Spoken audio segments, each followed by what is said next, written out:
19h à Cotonou, chers amis internautes, bonsoir. Merci d'être une fois encore au rendez-vous de la grande édition du journal télévisé sur Eusaïe TV. Dans un instant, les principaux titres des informations à développer.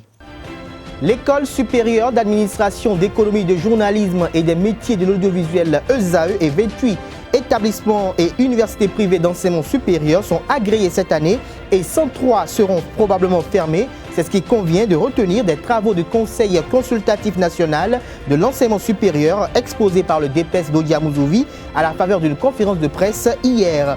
Retour dans cette édition sur les critères qui ont conditionné l'effectivité des travaux ayant donné à cette liste provisoire. ESAE Football Club a fait un match nul, un but partout contre l'équipe nationale de moins de 23 ans du Congo-Brazzaville en amical ce mercredi à René Pleven de Cotonou. Eric Sewa rétablit la parité pour le club universitaire à la 69e minute à la suite d'une belle combinaison sur le flanc droit de l'attaque. Des précisions dans ce 19h. Papa. Oui, ma fille. Tu sais, je t'ai dit qu'après mon bac, je veux devenir journaliste reporter d'image, non? Papa, tu penses m'inscrire où? ESAE. ESAE, papa. Waouh! Maman, maintenant que j'ai eu le bac, je veux faire les finances et trésors. Tu comptes m'inscrire où? ESAE, mon fils. ESAE? Oui, maman. Papa, Oui. tu sais qu'après mon bac, je veux être diplomate, non? Et tu comptes m'inscrire dans quelle université? Mais ESAE, naturellement. ESAE? À ESAE, vous êtes bien formé dans les filières comme administration du travail et de la sécurité sociale, administration générale et territoriale, administration des impôts, gestion des marchés publics, planification et développement local, droit et sciences économiques et de gestion. ESAE, c'est aussi sa télé numérique Eusaïe TV et son journal L'Informateur. ESAE, c'est à Bedjromede, 3e rue après le carrefour 16 ampoules allant à Jericho. Numéro de téléphone 98 98 14 00 96 80 55 11 90 93 65 21. ESAE, l'excellence a un nom.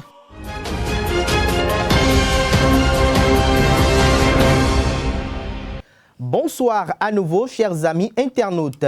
Le ministère de l'Enseignement supérieur et de la Recherche scientifique, sous la houlette de la Direction générale de l'enseignement supérieur et de la Direction des établissements privés d'enseignement supérieur, a rendu public à travers une conférence de presse les résultats des travaux du Conseil consultatif national de l'enseignement supérieur. Selon l'exposé du directeur des établissements privés d'enseignement supérieur, le professeur Dodi Hippolyte Amouzovi, ESAE et 28 établissements privés et universités privées d'enseignement supérieur sont agréés cette année et 103 EPS seront probablement fermés. Les EPS, les établissements privés d'enseignement supérieur qui n'ont pas de bibliothèque, des infrastructures adéquates ou qui présentent une insuffisance de résultats aux différents examens ont vu leur agrément refusé ou retiré. Pire, les établissements privés d'enseignement supérieur dont les promoteurs ont été condamnés une fois déjà pour corruption ou infraction connexe ont aussi vu leur agrément retiré. Je vous invite à suivre le professeur Dodi Hippolyte Amouzovi, directeur des établissements privés d'enseignement supérieur, sur les critères qui ont conditionné les travaux du Conseil consultatif national de l'enseignement supérieur. Mère dit, si le cycle est à 25, si ça tourne au moins avec 25 étudiants, de la première en troisième, du premier au 6e semestre, mais moins de 25, ce n'est pas viable. Ça devrait être 75, chers amis. Pour croiser ce que dit le CAMES, pour croiser ce qui est dans le public, etc. Vous savez très bien, on n'ouvre pas un master à l'UAC si on n'a pas un minimum. Alors qu'à l'UAC, l'État prend tout ou partie en charge. Ici, c'est nous-mêmes qui prenons tout partie en charge. Donc, insuffisance d'étudiants dans la filière. Le Conseil a aussi délibéré sur un certain nombre de points. Que soit retirée l'autorisation d'ouverture de la filière lorsqu'un établissement privé d'enseignement supérieur échoue conformément aux tests. C'est-à-dire quoi? Les tests disent, vous avez l'ouverture, vous fonctionnez 2 ans, renouvelable une fois, maximum 4 ans. L'année dernière, on n'a pas tenu rigueur. Cette année, on dit, si vous avez déjà les 4 ans d'existence, si vous venez et que vous échouez, on vous retire l'ouverture. C'est dans notre décret, c'est dans nos arrêtés. L'option de fusion qui est faite, elle est faite pour permettre d'avoir des structures viables au niveau des gouvernances administratives, institutionnelles, infrastructurelles, pédagogiques, scientifiques et financières. Donc un appel à manifestation d'intérêt a été envoyé à tout le monde. Manifestation d'intérêt. Une fois encore, c'est libre, c'est volontaire.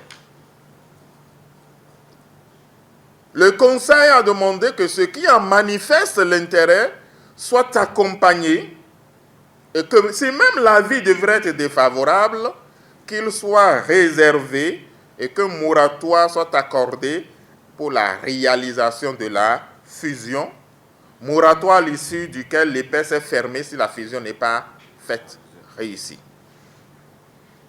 La liste, le Conseil a aussi validé la liste des pièces à fournir pour le changement de promoteur, a demandé la publication sans délai des listes provisoires, a demandé l'affectation permanente des infrastructures à la formation des apprenants. Beaucoup de promoteurs ont les immeubles en leur nom. C'est à eux qu'on a donné l'autorisation. Donc, l'État veut être rassuré qu'à leur départ, les héritiers ou les ayants droit ne viennent pas dire « ça ne nous engage pas, ça engage notre père ». Donc, que les infrastructures soient affectées à la formation de manière durable. Certains ont déjà les infrastructures au nom de l'école, au nom des établissements, ce qui est une très bonne chose. Donc, on demande maintenant aux promoteurs qui ont ces infrastructures en leur nom de trouver les voies réglementaires appropriées pour rassurer l'État que c'est affecté en permanence à la formation des... La subordination de l'autorisation d'ouverture à l'existence d'infrastructures en propre. Désormais, on n'accordera plus l'ouverture à un établissement privé s'il n'a pas déjà ces infrastructures. Plus de bail, plus de location, plus rien. Et ça encore, c'est les tests. Autorisation de création, vous disposez de 3 ans pour mettre en place les infrastructures et les équipements nécessaires en vue de demander l'ouverture. Donc nous reprenons le bon chemin maintenant. Que soit permis un changement de promoteur aux établissements qui, à l'édition précédente, sont créés par des agents publics. L'autorisation de changement de promoteur étant prévue par les tests, la liste des pièces à fournir a été validée. Que le Conseil consultatif délibère et publie sans délai les résultats. Il est retenu que l'enquête de moralité ne portera que sur les établissements admissibles et donc susceptibles d'être agréés pour ne pas alourdir la tâche à la police républicaine. Il a été validé et retenu par le Conseil consultatif que si l'EPS a moins de 5 ans d'existence et a pourtant présenté des preuves d'un développement stratégique allant dans le sens de la propriété, terre, domaine, parcelles déjà acquis, processus de construction déjà engagé, etc., etc., etc., qu'il ne soit pas frappé par le critère d'infrastructure en propre, condition spéciale, mais que l'agrément lui soit retiré si au bout de 2 ans de fonctionnement, il ne dispose pas de son infrastructure en propre. Donc, un sursis de 2 ans. 1969-2019, 50 ans que l'Église évangélique internationale a été plantée au Bénin. Ce cinquantenaire sera marqué par toute une série d'événements. Les manifestations marquant cette célébration sont prévues du 24 février au 1er mars 2020 au stade Charles de Gaulle de Porto Novo. Le président du comité d'organisation, le révérend Christophe Dewa, nous présente le programme au micro de Carles Kitome. Je dis bien que le 29 décembre prochain, 2019, l'église Foursquare au Bénin aura jour pour jour 50 ans. Mais nous avions décidé de ne pas célébrer la fête à la fin de l'année où tout le monde est pris, mais plutôt célébrer le cinquantenaire de l'église en février, du 24 au 1er mars 2020. L'objectif spécifique, c'est la célébration. Et là, nous voulons offrir aux fidèles de l'Église un cadre idéal pour célébrer le jubilé d'or de cette dénomination. Après cette célébration, nous allons projeter des actions à venir. C'est pour cela que le thème général de cette fête d'or est intitulé « Qui est comme toi, ô Éternel ?» Et nous avons tiré ceci du livre d'Exode, chapitre 15, au verset 11.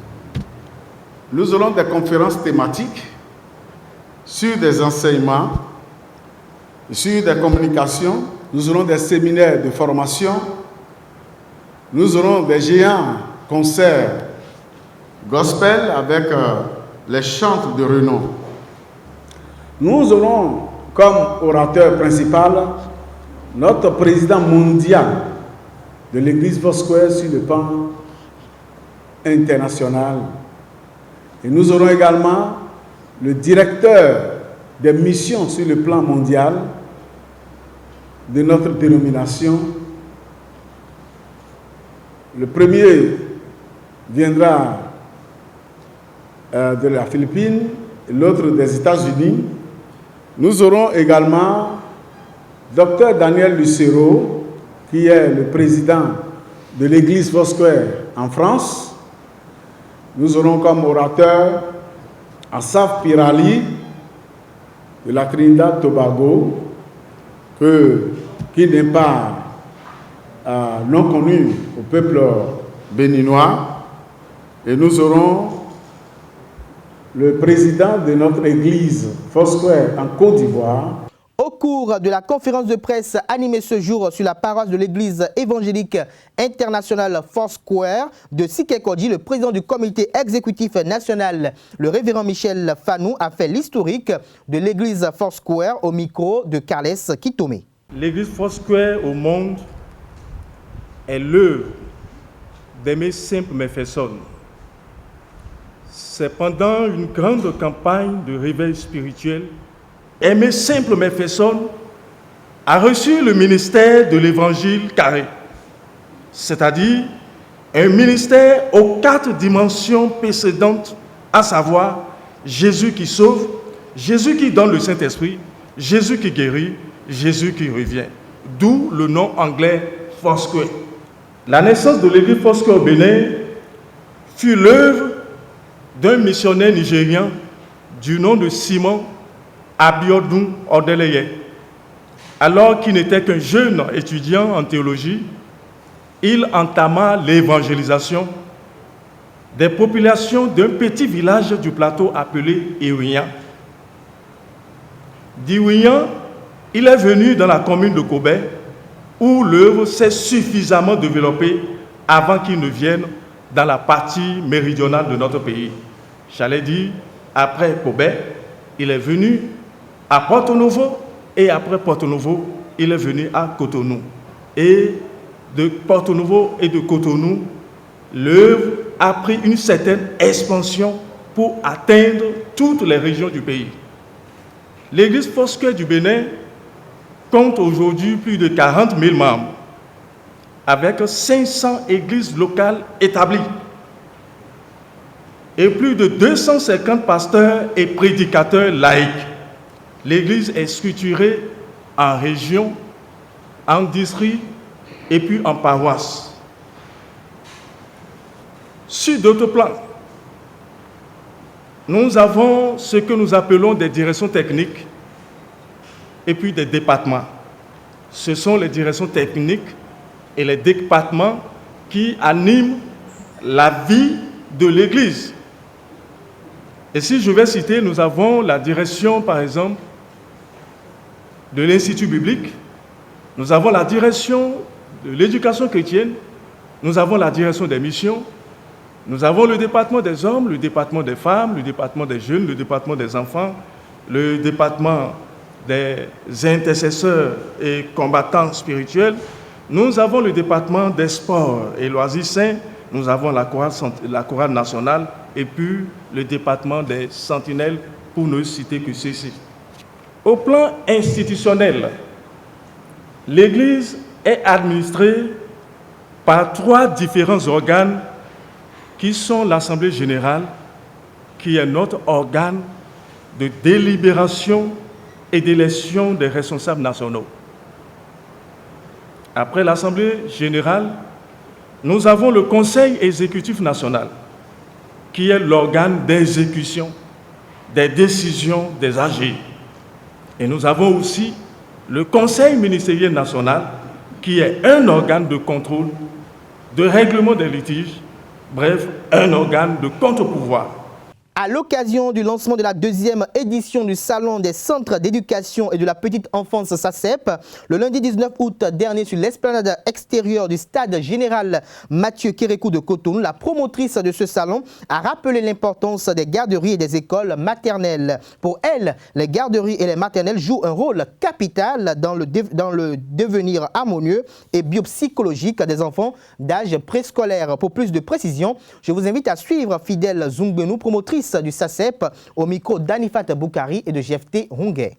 Bon nombre de nos concitoyens ignorent encore les bienfaits et l'offre éducative que apportent les garderies et les maternelles. C'est pour ça que j'ai initié ce salon.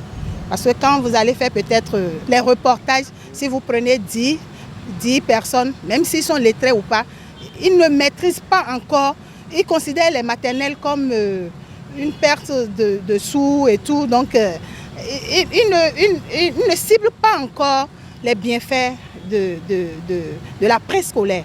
Parce que c'est là l'enfant requiert tout ce qu'il y a comme capacité essentielle pour son développement au futur. Faire connaître les garderies parce qu'ils investissent, mais ils n'ont pas le retour. Parce que quand vous faites le tour des garderies, c'est à peine 2 ou 3 enfants qu'ils ont pour toute l'année.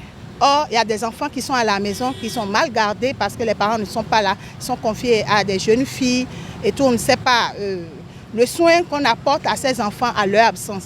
Donc, faire la promotion de ces garderies, faire la promotion de la maternelle pour que, avant le primaire, que l'enfant ait la chance de passer à la maternelle pour faire, parce que même en jouant, les gens considèrent le jeu comme perte de temps pour l'enfant. Or, c'est à travers les jeux que l'enfant apprend.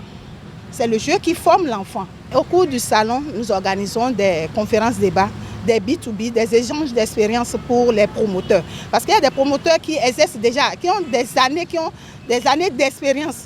Mais il y a d'autres qui viennent de commencer, déjà ils sont découragés parce qu'ils n'ont pas d'enfants, ils n'ont pas le soutien qu'il faut. Or, si on fait ces B2B, ça les permet de revoir encore le fonctionnement de ces garderies ou de ces écoles. Et aussi, nous organisons des ateliers pour le coaching des parents, pour les motiver à faire ce qu'on veut d'eux, faire passer les enfants par les maternelles. Rien qu'à faire la promotion de la préscolaire, nous allons régler pas mal de problèmes. On peut pallier au phénomène Viromengon, par exemple, en faisant la promotion des garderies et des maternelles. On peut faire pallier au phénomène Viromengon. On peut trouver des solutions d'emploi pour nos chômeurs. Dans cette édition, Isaïe Football Club a fait un match nul, un but partout contre l'équipe nationale des moins de 23 ans du Congo-Brazzaville en amical ce mercredi à René-Pleven de Cotonou. Jusqu'avant, Elenga Kanga a ouvert le score sur pénalty pour les Congolais. Dominateur Eric Sewa a rétabli la parité pour le club universitaire à la 69e minute à la suite d'une belle combinaison sur le flanc droit de l'attaque. Revivez le meilleur de la rencontre avec Larios Adjagbeno.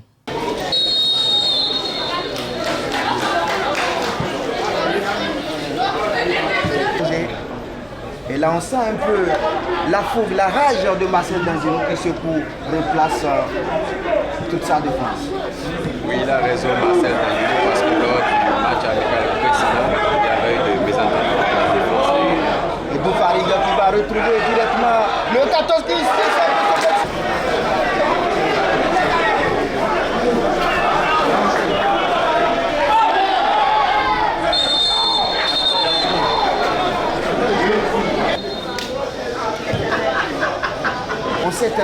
appris la leçon. Domination congolaise. Ondo, Rissa. Le centre, il y a une main. La concentration. Il se lance. Michael dessous.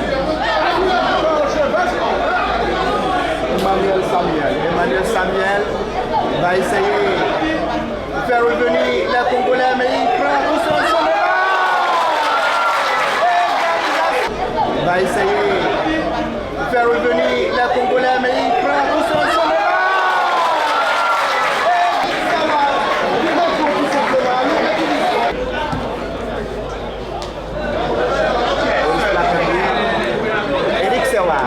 Eric Sewa qui retrouve les yeux fermés. Le nouvel. Mais le danger qui sera toujours congolais. Je suis bien beaucoup plus durable, on va dire quelque chose d'assez normal dans la profession.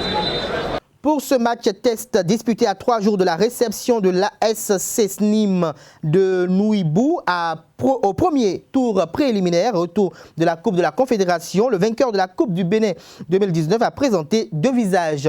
L'entraîneur Richard Bios explique et tire les enseignements essentiels de cette confrontation au micro de Larios Adiagbenon. Nous sommes toujours dans le cadre de la préparation de notre match de retour.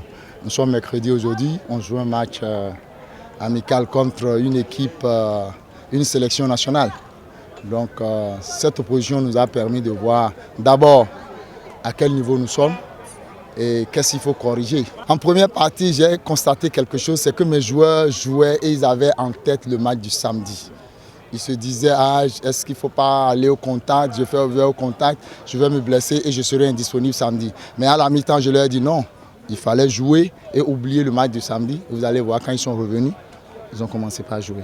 Les leçons que je tire, c'est que nous allons, là déjà, sur le plan de la vivacité, on doit encore corriger certaines choses parce qu'on constate que l'adversaire est un peu vivace. Vous voyez, quand c'est dur, nous n'arrivions pas à soutenir ce rythme-là. Donc nous allons corriger cet aspect de la chose. Quant à la conservation, je crois, nous avons le même niveau. Ils conservent quand ils ont le ballon, mais quand on a le ballon aussi, on fait de même. Du côté congolais, les poulains d'Eli Ngoya ont présenté un meilleur visage que lors de leur défaite 2-0 face aux Écureuils Espoir le lundi dernier. Le sélectionneur congolais s'en réjouit et apprécie son adversaire du jour au micro de Larios Adiagbenon. J'avais déjà évoqué lors de notre premier match qu'on avait de grosses issues de récupération et on a dû le constater après que les mecs se sont reposés et une équipe recomposée, vous avez vu que l'engagement n'était plus le même et donc c'est une autre visage qu'on a présenté. C'est comme ça que cette équipe des U23 du Congo, Brazzaville, a l'habitude de jouer. Il se pose un problème offensif. J'ai des attaquants, on a bien vu qu'on a eu de la présence dans les 20 derniers mètres adverses. On a eu des occasions, on méritait de gagner ce match, de mener déjà à la marque 1-2-0 sans faire offense à l'adversaire. Mais on a bien vu que les jeunes sont encore naïfs. On va continuer à travailler et regarder les images comme on a fait lors du dernier match contre les U23 du Bénin et corriger. C'est une bonne équipe de football, ça sait jouer au ballon, ça c'est un fait. Maintenant, comme j'ai dit, j'ai comme l'impression que offensivement ça manque un peu de tueurs. Et puis du point de vue de la défense, quand ils sont un peu agressés, ils sortent de leurs moyens. Donc ça aussi, c'est des choses à corriger.